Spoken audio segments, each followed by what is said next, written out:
إن الحمد لله نحمده ونستعينه ونعوذ بالله من شرور أنفسنا من سيئات أعمالنا من يهده الله فلا مضل له ومن يضلله فلا هادي له وأشهد أن لا إله إلا الله وحده لا شريك له وأشهد أن محمدا عبده ورسوله أما بعد فإن خير الحديث كتاب الله وخير الهدي هدي محمد صلى الله عليه وسلم وشر الأمور محدثاتها وكل محدثة بدعة وكل بدعة ضلالة وكل ضلالة في النار. وقال الله تعالى: يا أيها الذين آمنوا اتقوا الله حق تقاته ولا تموتن إلا وأنتم مسلمون.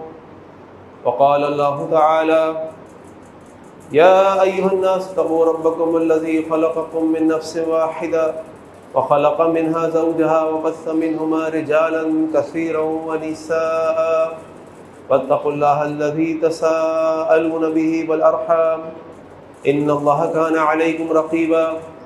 وقال الله تعالى: يا أيها الذين آمنوا اتقوا الله وقولوا قولا سديدا يصلح لكم أعمالكم ويغفر لكم ذنوبكم ومن يطع الله ورسوله فقد فاز فوزا عظيما. اللهم صل على محمد وعلى آل محمد كما صليت على إبراهيم وعلى آل إبراهيم إنك حميد مجيد. اللهم بارك على محمد وعلى آل محمد كما باركت على إبراهيم وعلى آل إبراهيم إنك حميد مجيد. وقال النبي صلى الله عليه وسلم: تركت فيكم أمرين لن تضلوا ما تمسكتم بهما كتاب الله وسنتي رب اشرح لي صدري ويسر لي أمري واحلل عقدة من لساني يفقهوا قولي.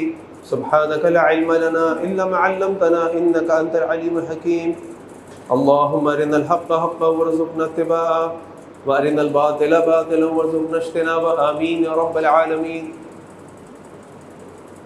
آپ میں سے کئی لوگ ایسے ہوں گے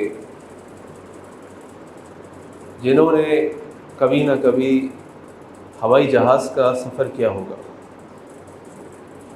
اور جب ہم ہوائی جہاز کے سفر کے لیے ایئرپورٹ جاتے ہیں، وہاں جا کر اپنا ٹکٹ دکھا کر بورڈنگ کارڈ لیتے ہیں، اپنا سامان ان کے پاس جمع کرا دیتے ہیں. اس کے بعد چلتے ہوئے مختلف مراحل سے گزرتے ہوئے جس میں نہ کوئی کاغذ دکھانا ہوتا ہے نہ ادھر دیکھنا ہوتا ہے، بس اپنا بورڈنگ کارڈ دکھایا، کچھ سامان ہاتھ میں چیک کرایا، اپنی تلاشی کرائی، اور اس کے بعد آپ سیدھے جہاز میں جا کر اپنی سیٹ پر جا کر بیٹھ جاتے ہیں.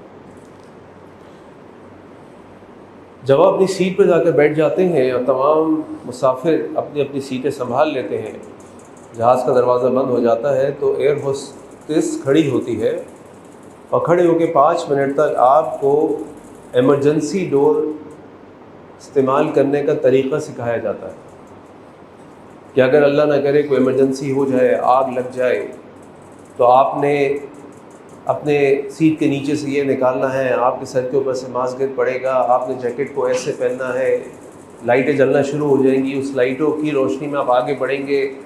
جو ایمرجنسی ڈورز ہوتے ہیں اس کے پاس کسی بچے کو بٹھانے کی اجازت نہیں ہوتی، صرف وہاں پہ بڑے بیٹھ سکتے ہیں. ان کو بھی خاص طور پہ بتایا جاتا ہے کہ دیکھیے اگر ایمرجنسی ہو جائے تو آپ نے یہ کرنا ہے، یہ نہیں کرنا، اور اس دروازے کو ہاتھ نہیں لگانا. اس کی وجہ یہ ہے کہ کوئی بھی کام شروع کرنا آسان ہوتا ہے، لیکن اس کام کے اندر اگر اللہ نہ کرے کوئی ایمرجنسی آ جائے، کوئی پریشانی آ جائے، تو اس پریشانی اور ایمرجنسی کو ہینڈل کرنا زیادہ مشکل ہوتا ہے.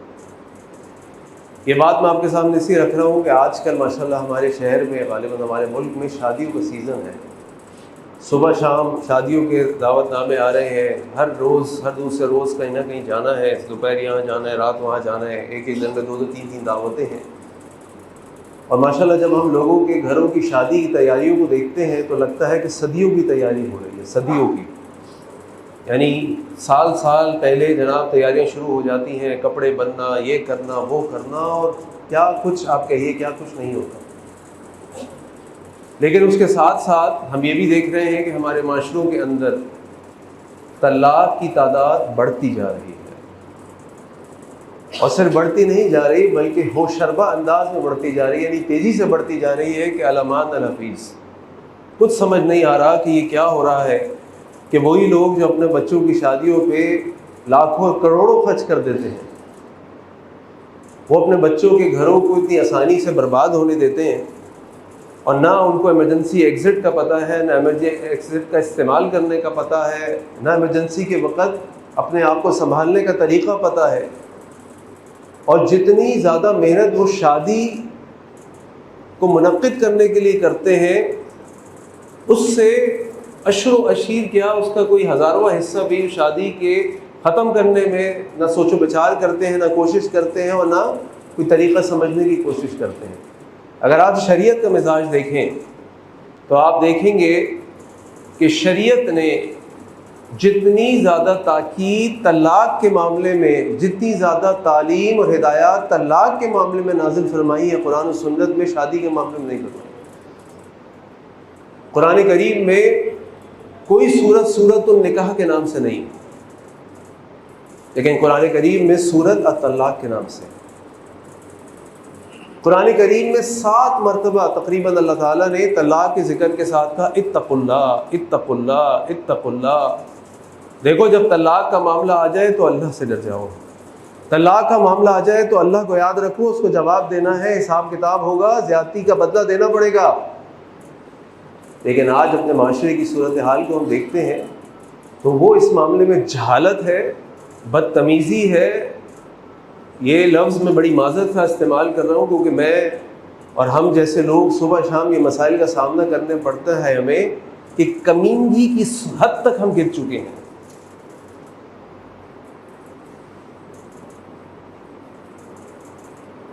طلاق کے معاملے میں تو عجلت کا سوال ہی نہیں ہے۔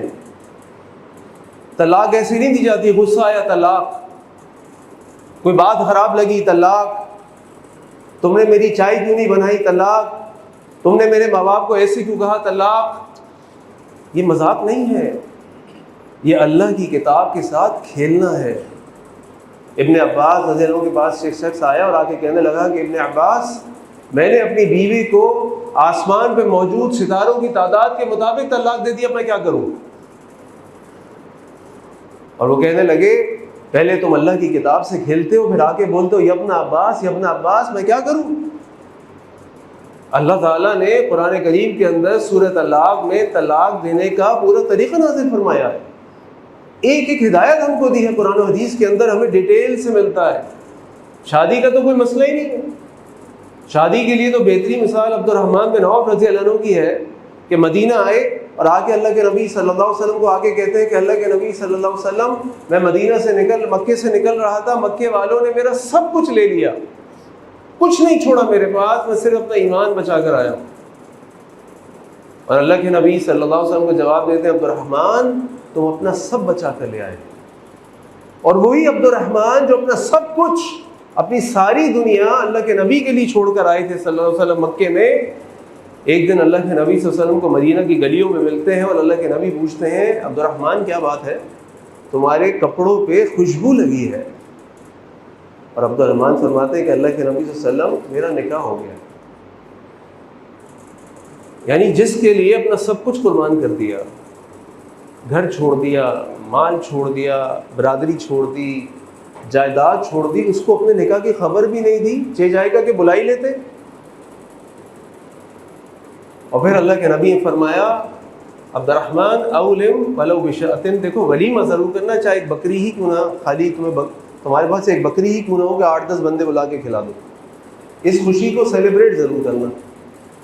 اور آج آپ دیکھیے کہ آپ کی شادی کی تیاریاں، ایک زندگی کی مصیبت، ایک مال کا ضیاع، اور اللہ نے فرمایا اس پر شیطان کو کھلی دعوت کہ آؤ ہمارے گھر کے اندر نحوستیں پھیلاؤ، ہم سمندر کے اوپر اپنی بچی کی مہندی کرتے ہیں، ہم اپنے گھروں میں میوزیکل نائٹ کرتے ہیں، ہم اتنے تھال اور اتنے تحفے اور اتنا سامان لے کر جاتے ہیں اور لے کر آتے ہیں، اور آگے دیکھو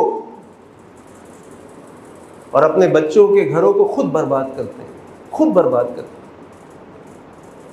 اللہ کے نبی اللہ تعالیٰ نے قرآن کریم میں سورۃ طلاق کے بارے میں فرمایا، یا ایھا النبی، اے نبی، اذا طلقتم النساء، جب تم اپنی بیویوں کو طلاق دو، فطلقوهن لعدتهن، تو ان کو طلاق دو ان کی عدت کے اندر۔ وَأَحْصُ الْعِدَّةَ، اور عدت کا شمار کرو. یعنی اللہ تعالیٰ بتا رہے ہیں کہ طلاق کیسے دینی ہے. طلاق دینے کا شرعی طریقہ یہ ہے کہ انسان اپنی بیوی کو اگر طلاق دیتا ہے تو طلاق وہ دے گا اپنی بیوی کی اس حالت میں، اس طہر کی حالت میں جب وہ اپنی بیوی کی اس نے قربت نہیں کی ہوگی. پہلی بات، حیض کی حالت میں نہیں دے گا، خاص ایام میں نہیں دے گا، کیونکہ خاص ایام میں عورت کی طبیعت ڈسٹرب ہوتی ہے، وہ چڑچڑی بھی ہو سکتی ہے، جذباتی بھی ہو سکتی ہے. اس حالت میں تو طلاق دینا حرام ہے، بدعت ہے، گناہ ہے. لیکن طلاق جمہور علماء کے نزدیک واقع ہوگی، لیکن یہ حرام ہے، گناہ ہے. تو پہلا اصول کہ طلاق جب دی جائے گی جب عورت طہر کی حالت میں ہوگی، حیض کی حالت میں نہیں ہوگی، نمبر 1. نمبر 2، اس طہر کی حالت میں جب مرد نے عورت سے قربت اختیار نہیں کی ہوگی. اور اگر اس طہر میں مرد نے قربت اختیار کر لی ہو اور پھر اس کا کوئی جھگڑا ہو جاتا ہے، کوئی غصہ ہو جاتا ہے، کوئی پریشانی ہو جاتی ہے، وہ انتظار کرے گا اگلے طہر کا. یہ شرعی طریقہ ہے. یہ نہیں کہ بس آؤ دیکھا نہ تھا، گھر سے نکالا، دھکے دیے، چل باہر. اس کو انتظار کرنا پڑے گا. اور یہ سارے کام کرنے سے پہلے بھی علماء کچھ اقدامات بتاتے ہیں. سب سے پہلے اگر کوئی مسئلہ ہو گیا تو میاں بیوی آپس میں بیٹھیں اور بتائیں کہ میرے ساتھ مجھے یہ مسئلہ تم سے آ رہا ہے، تمہیں مجھ سے یہ مسئلہ آ رہا ہے، اس کو حل کرنے کی کوشش کریں. اپنے گندے کپڑے گھر کے باہر دھونے کی ضرورت نہیں ہے. اپنے گندے کپڑے اپنے گھر کے اندر دھوئیں. نمبر 2، پھر بھی مسئلہ حل نہیں ہو رہا، اپنے بڑوں سے مشورہ کریں، رشتہ داروں سے مشورہ کریں، دوستوں سے مشورہ کریں، کیا کرنا چاہیے. یہ پرابلم میں فیس کر رہا ہوں. اللہ کے نبی صلی اللہ علیہ وسلم نے واقع عفق کے موقع پر جب ماں عائشہ پہ تہمت لگائی گئی تھی اور آپ صلی اللہ علیہ وسلم غیب عالم الغیب نہیں تھے، ان کو نہیں معلوم تھا حقیقت کیا، بھی پریشان تھے. آپ نے حضرت علی اور حضرت اسامہ، حضرت زید کو بلایا، دونوں کو، کیونکہ دونوں گھر کے لوگ تھے، ایک داماد تھا اور ایک منہ بولا بیٹا تھا، کہ بھائی مجھے بتاؤ میں کیا کروں، مجھے سمجھ نہیں آ رہا، مشورہ دو. یہ شرعی طریقہ ہے. نمبر 3، اگر پھر بھی مسئلہ حل نہیں ہو رہا تو اللہ تعالیٰ قرآن میں فرماتے ہیں وَإِنْ خِفْتُمْ شِقَاقَ بَيْنِهِمَا، اگر تمہیں ان دونوں میں شقاق یعنی سختی کا، لڑائی کا، ناراضگی کا خطرہ ہو تو کیا کرو، فَبَعْثُوا حَكَمًا مِنْ أَهْلِهِ وَحَكَمًا مِنْ أَهْلِهَا. تو مرد کے خاندان سے کسی ایک بڑے کو بٹھاؤ، سمجھدار آدمی کو بٹھاؤ، عورت کے خاندان سے کسی ایک بڑے اور سمجھدار آدمی کو بٹھاؤ، اور ان دونوں کے اندر اصلاح کرنے کی کوشش کرو. پھر بھی نہیں ہو رہا تو پھر اگر طلاق کرنی ہے، یہ آپشن استعمال کرنا ہے، تو اس کا طریقہ یہ ہے کہ اذا طلقتم النساء فطلقوا لعدتهن، حیض کی حالت میں نہیں اور اس طہر کی حالت میں جب عورت سے قربت نہ کی ہو. یہ ہو جائے گی ایک طلاق، جسے طلاق رجعی کہتے ہیں، ریووکیبل ڈیورس کہتے ہیں. اس طلاق کے بعد اللہ تعالیٰ کیا فرما رہے ہیں سنیں. ایک ہمارا معاشرہ ہے اور ایک شریعت ہے. اللہ تعالیٰ فرما رہے وَأَحْصُوا الْعِدَّةَ، ان کی عدت کو پورا کرو، اس کو گنو. اور عدت کیا ہے؟ 3. اس میں اختلاف ہے کہ 3 حیض یا 3 طہر کے دوران.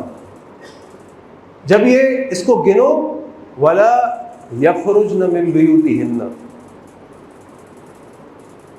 اور تم ان کو اپنے گھروں سے مت نکالنا. لا تخرجوهن من بيوتهن ولا يخرجن، اور عورتوں کو بھی گھر سے نہیں نکلنا چاہیے. یعنی جب پہلی طلاق ہو جائے تو عدت کہاں گزارنی ہے؟ شوہر کے گھر میں.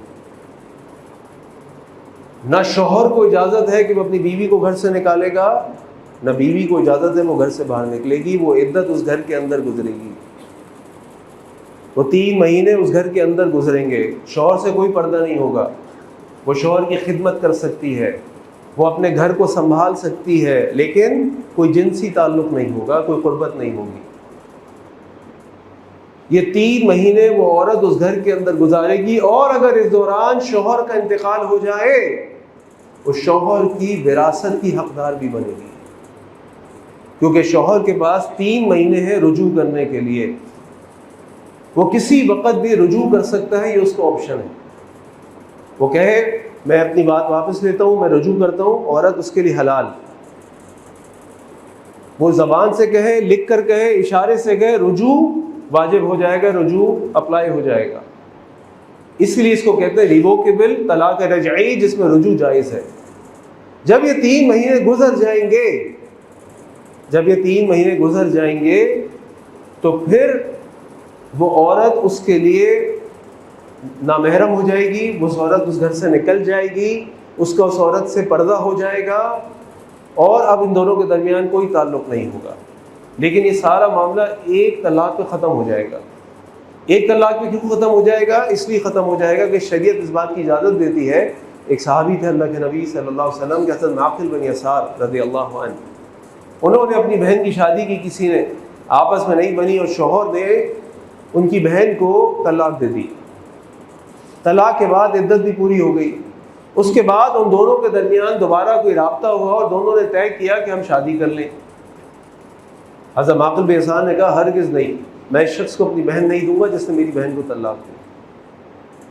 جب حضرت معقل بن یسار نے انکار کیا اور اللہ کے نبی صلی اللہ علیہ وسلم کے پاس کیس آیا تو اللہ تعالیٰ نے قرآن کی آیت اتار دی، وَإِذَا طَلَّقْتُمُ النِّسَاءَ، جب تم عورتوں کو طلاق دے دو، فَلَا تَعْضُلْهُنَّ، تو ان کو مت روکو، إِلَّا يَنْكِحْنَ أَزْوَاجَهُنَّ، کہ وہ اپنے شوہروں سے، پرانے شوہروں سے دوبارہ نکاح کر لیں، إِذَا تَرَاضَوْا بَيْنَهُم بِالْمَعْرُوفِ، اگر ان دونوں کے درمیان آپس میں اچھے طریقے سے دوبارہ ایگریمنٹ ہو جائے، دونوں نکاح کے لیے تیار ہو جائیں۔ یعنی ایک طلاق اگر کوئی دیتا ہے اور عدت گزر بھی جاتی ہے تو وہ عورت اس کے لیے نامحرم ہو جائے گی، اس کا پردہ ہو جائے گا، وہ اس کے گھر سے چلی جائے گی، اس کے نان نفقی کی ذمہ داری ختم ہو جائے گی، وہ اس کی وراثت کی حقدار نہیں ہوگی۔ لیکن نکاح جدید کا آپشن موجود ہے، دوبارہ نکاح ہو سکتا ہے، نیا مہر طے ہوگا، نئی شرائط طے ہوں گی، دوبارہ دونوں کی مرضی لی جائے گی اور پھر اگر وہ دونوں چاہیں تو نکاح ہو سکتا۔ اور اسی طرح اگر وہ شوہر دوبارہ بھی طلاق دے دیتا ہے کسی بھی موقع پہ، اس عدت کے پورا ہونے کے بعد ایک اور طہر کے اندر جس میں سے رجوع نہ کیا ہو اور اسے قربت نہ کی ہو، تو پھر دوسری طلاق بھی ہو جائے گی اور وہ بھی طلاق رجعی ہوتی ہے۔ اس میں بھی یہ ساری چیزیں ہو سکتی ہیں کہ وہ عورت اس کے گھر میں رہے گی، وہ عورت گھر سے باہر نہیں نکلے گی، پردہ نہیں ہوگا، اس کے نان نفقے کا ذمہ دار ہوگا، وہ اس کی جائیداد کی وارث ہوگی، یہ سارے کام ہوں گے۔ جب تیسری طلاق ہو جائے گی یا عدت گزر جائے گی، اب یہ طلاق اگر تیسری ہو جائے گی تو طلاق بائنہ ہو جائے گی، جس کے بعد نکاح جدید بھی نہیں ہو سکتا اگر تیسری طلاق ہوگی۔ لیکن اگر پہلی اور دوسری طلاق کے بعد عدت پوری ہو جاتی ہے تو نکاح جدید ہو سکتا ہے۔ اور شریعت کا یہی مزاج ہے کہ اپنے دروازے بند نہ کرو۔ کتنے ہی کیسز آتے ہیں، کتنے ہی لوگ روتے پیٹتے آتے ہیں، غصے میں طلاق دے دی، اس میں طلاق دے دی، اس میں طلاق دے دی، اب بچوں کی وجہ سے پریشان ہے، کیا کریں؟ اب تو دے دی، اب تو طلاق بائنہ ہو گئی، اب کیا کریں؟ لیکن اگر طلاق بائنہ نہیں ہوتی، طلاق رجعی ہوتی جو شریعت کا طریقہ ہے، شریعت کا مزاج ہے، تو نکاح جدید کر کے دوبارہ اپنی زندگی کو شروع کر لیا جائے۔ لیکن ہم کیا کریں؟ ہماری جو معاشرتی اقدار ہیں وہ ہمارے دین سے بڑھ کر ہمارے لیے ہیں۔ ہماری جہالت ہم پہ اتنی غالب ہو گئی ہے کہ نہ ہمیں شریعت کا پتہ ہے، نہ ہمیں شریعت کے قواعد کا پتہ ہے، نہ ہمیں شریعت کے احکامات کا پتہ ہے، جبکہ اللہ تعالیٰ ان احکامات کے بارے میں فرماتے ہیں تلک حدود اللہ، یہ اللہ کی حدود ہیں۔ وَمَن يَتَعَدَّ حدود اللہ، اور جس نے اللہ کی حدود کی پامالی کی، فَقَدْ ظَلَمَ نَفْسَهُ، اس نے اپنے اوپر بہت بڑا ظلم کیا۔ یہ اللہ کی حدود ہیں، اللہ کی حدود۔ لیکن آج ہم نے اس طلاق کے معاملے کو مذاق بنا لیا ہے، اس کو جلد بازی میں کرتے ہیں، عجلت میں کرتے ہیں، اس پہ بات کرنا بھی مایوس سمجھا جاتا ہے، اس پہ کوئی بات بھی نہیں کرتا، اور لہذا اتنے اہم مسئلے کو اپنی جہالت اور اپنی بیوقوفی کی وجہ سے اپنی زندگی کو ہم لوگ برباد کرتے ہیں اور بڑے بڑے گناہ کبیرہ کے مرتکب ہو جاتے ہیں۔ اللہ تعالیٰ سے دعا ہے کہ اللہ تعالیٰ ہمیں دین حکیم کو سمجھنے کی اور اس پر صحیح طریقے سے عمل کرنے کی توفیق عطا فرمائے۔ آخر دعوانا الحمد للہ رب العالمین۔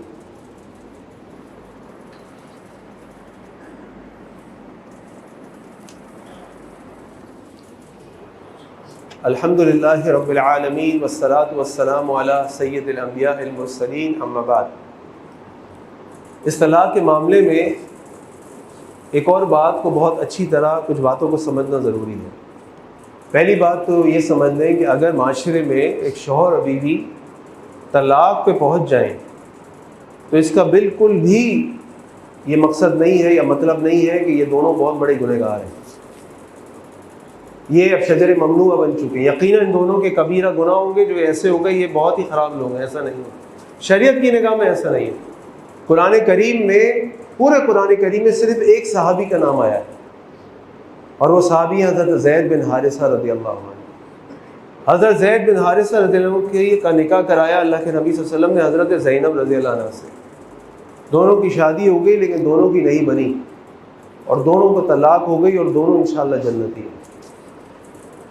اور پھر اللہ کے نبی صلی اللہ علیہ وسلم نے حضرت زینب سے شادی کر لی، وہ ہماری ماں بن گئی۔ اگر کسی کا طلاق ہو جائے تو اس کا مطلب یہ نہیں ہے کہ وہ مرد یا وہ عورت کوئی بہت ہی خراب انسان ہے۔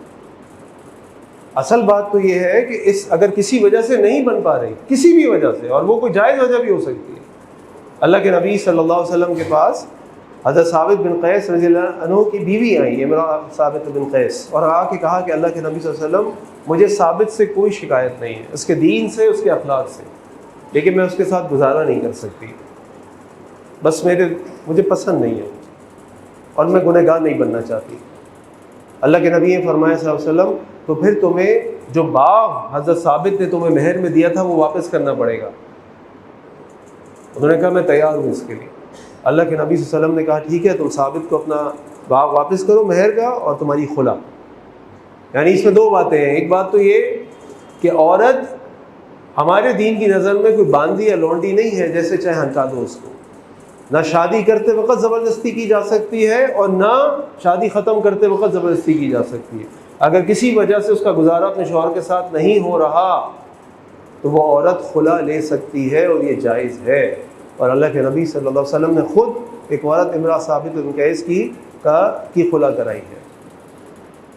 تو لہٰذا یہ بھی ہو سکتا ہے کہ کوئی عورت مطالبہ کرے اور وہ جائز بات ہو۔ ویسے تو اللہ کے نبی فرمایا کہ عورت بغیر کسی شرعی عذر کے اپنے شوہر سے طلاق کا مطالبہ کرے تو اس کے لیے بڑی ہی وعیدیں ہیں، لیکن اگر صورتحال ایسی بن جائے تو یہ جائز ہے، نمبر ایک۔ نمبر دو، ہمارے معاشرے میں طلاق یافتہ عورتوں سے شادی کرنے کو بھی انتہائی برا سمجھا جاتا ہے، جو کہ غلط ہے۔ اللہ کے نبی صلی اللہ علیہ وسلم کی سوائے ایک بیوی اماں عائشہ کے تمام بیویاں یا تو مطلقہ تھیں یا پھر بیوہ تھیں، اور سب امہات المومنین، حضرت خدیجہ رضی اللہ عنہا، حضرت حفصہ رضی اللہ عنہا، حضرت ام سلمہ رضی اللہ عنہا، کیا عظیم خواتین ہیں۔ تو کوئی عورت اگر مطلقہ ہو جائے، بیوہ ہو جائے، تو وہ کوئی بری عورت یا ایسی عورت نہیں اسے شادی نہ کی جا سکتی ہے۔ ایسی عورتوں سے بھی شادی کی جا سکتی ہے، اور شادی کی جانی چاہیے۔ تو یہ کچھ چیزیں ہیں جن کا ہمیں اپنے معاشرے میں خیال رکھنا ضروری ہے۔ پھر ایک اور بڑی اہم بات جو اخلاقی بات ہے وہ یہ کہ جب ایسے معاملات ہمارے یہاں ہو جاتے ہیں پھر دونوں فریقین جو ہیں وہ ایک دوسرے کی برائیاں کرتے ہیں، ایک دوسرے کے بارے میں لوگوں سے باتیں کرتے ہیں، اور ہر آدمی اپنے آپ کو فرشتہ اور پادشاہ ثابت کرنے کی کوشش میں لگا رہتا ہے۔ امام غزالی نے الاحیاء میں ایک واقعہ لکھا ہے کہ کسی شخص کا اپنی بیوی سے کچھ معاملات چل رہے تھے، جھگڑا چل رہا تھا، لوگوں کو پتہ چلا۔ ایک شخص آیا، اس کا دوست آیا، اور کیا کہنا ہے، کیا بات ہے، سنا تمہارے گھر میں کوئی مسئلہ ہے، کیا ہو گیا بھائی، بتاؤ تو صحیح۔ اس نے کہا کہ میں تمہیں اپنی بیوی کے بارے میں بتاؤں؟ تم مجھے اتنا گھٹیا سمجھتے ہو کہ میں اپنی بیوی کی باتیں تم کو بتاؤں کہ میرا بیوی کے ساتھ کیا مسئلہ چل رہا۔ جب طلاق ہو گئی اور وہ پھر دوبارہ آیا، چلو بھائی طلاق ہو گئی، اب تو بتا دو کیا مسئلہ تھا۔ تو انہوں نے کہا کہ میں ایک نامحرم عورت کے بارے میں کیوں فالتو بات کروں، جو ہو گیا ہو گیا۔ لیکن ہمارے ہاں جو کپڑے اتارنے والی روایت ہے، جو دوسرے کو برا بھلا کرنے والی روایت ہے، جو کسی کو کافر، مرتد، جہنمی ثابت کرنے والی روایت ہے، یہ ختم ہونی چاہیے۔ ہاں، آپ نے کسی سے مشورہ کرنا ہے، آپ نے کسی عالم کے پاس آ کر مسئلہ پوچھنا ہے، آپ نے کوئی رائے لینی ہے تو ایک الگ بات ہے، لیکن اس وقت بھی جو انداز ہوگا وہ غیبت کا نہیں ہونا چاہیے، وہ مسئلے کو سمجھنے اور سمجھانے کا ہونا چاہیے۔ دوسرے کی عزت رکھتے ہوئے اپنی مسئلے کو حل کرنے کی کوشش کریں، نہ یہ کہ اس کی غیبت کریں، اس کی بے عزتی کریں، اس کی ذلت کا سامان بنیں۔ اللہ تعالیٰ سے دعا ہے کہ اللہ تعالیٰ ہمارے گھروں کے اندر خوشیاں عطا فرمائے، اللہ تعالیٰ ہمارے رشتوں میں مضبوطیاں عطا فرمائے، اللہ تعالیٰ ہمارے بچے ہمارے گھر بیائے ہوئے ہیں، اللہ تعالیٰ ان کے گھروں کے اندر خوشیاں عطا فرمائے۔ ایک اعلان ہے کہ ہمارے بھائی عبداللہ نقی صاحب کا درس ہے صدیق مسجد بلوچ کالونی میں 24 نومبر کو بعد نماز ظہر تو اس کا دعوت نامہ ہے کہ اس میں ضرور شرکت کریں، اور وہاں پہ خواتین کے لیے بھی انتظام ہے۔ اللہ تعالیٰ سے دعا کریں کہ اللہ تعالیٰ تمام دنیا کے مسلمانوں پر ظلم ہونے تعالیٰ ان کی مشکلات کو دور فرما دے۔ اللہ ہمارے غزہ کے، سوڈان کے، لبنان کے، شام کے مسلمان بھائیوں کی مدد فرما دے۔ جہاں جہاں اللہ کے بندے اللہ کے دین کو سر بلند کرنے کے لیے کوششیں کر رہے، تعالیٰ ان کی کوشش قبول فرما لے، ان میں ان کو کامیابی عطا فرما دے۔ اللہ ہمارے ملک پاکستان کی حفاظت فرما دے۔